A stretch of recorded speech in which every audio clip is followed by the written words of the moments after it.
Xalqımızın qürur mənbəyinə çevrilən 20 yanvar faciəsindən 32 il keçir.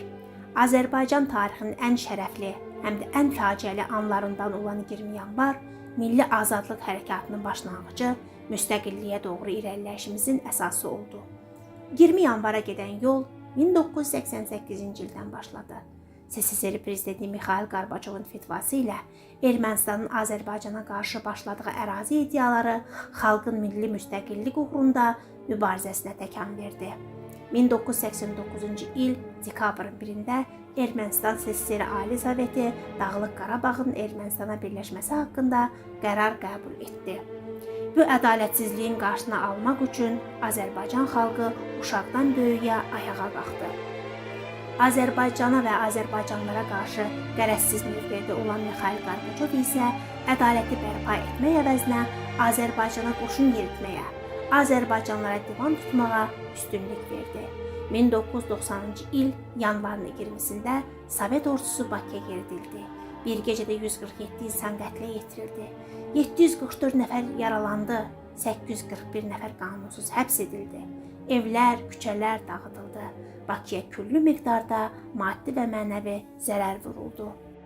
Respublikada hökm sürən xaos və anarxiyadan hakimiyyətdə olanların siyasi səriştəsizliyindən qaynaqlanmış bu hadisənin səhəri günü Azərbaycanın Moskvadakı daimi nümayəndəliyində mətbuat konfransı keçirən ümummilli lider Heydər Əliyev Bakıda törədilmiş qətliamı kəskin şəkildə pisləyərək əliyalın dinc əhaliyə qarşı təşkil olunmuş bu terroru insan hüquq və azadlığına, demokratik dəyərlərə qarşı yönəlmiş aksiya adlandırdı.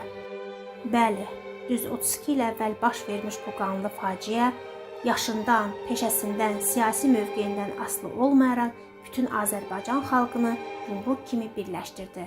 Bu birlik heç bir siyasi hüquqi insani normaya sığmayan vandallıq aktına qəfil müdaxilə ilə Azərbaycana soxulmuş Sovet qoşunları tərəfindən törədilən hərbi siyasi cinayətə etirazın keçmiş Sovetlər imperiyasına inamsızlıq və nifrət hissinin birliyi idi.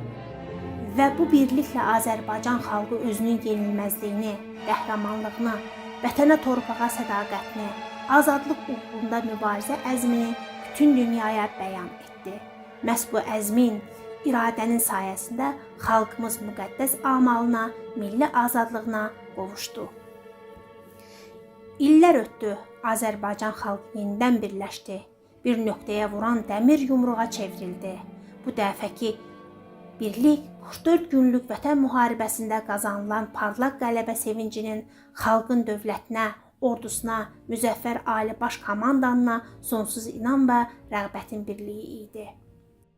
Düz 32 il, hər il yanvarın 20-sində 100 minlərlə insan müqəddəs ziyarətgaha çevrilmiş şəhidlər xiyabanına gəlir, Azərbaycanın azadlığı, müstəqilliyi, ərazi bütövlüyü uğrunda canından keçmiş şəhidlərini ağrı və məhəbbətlə yad edir.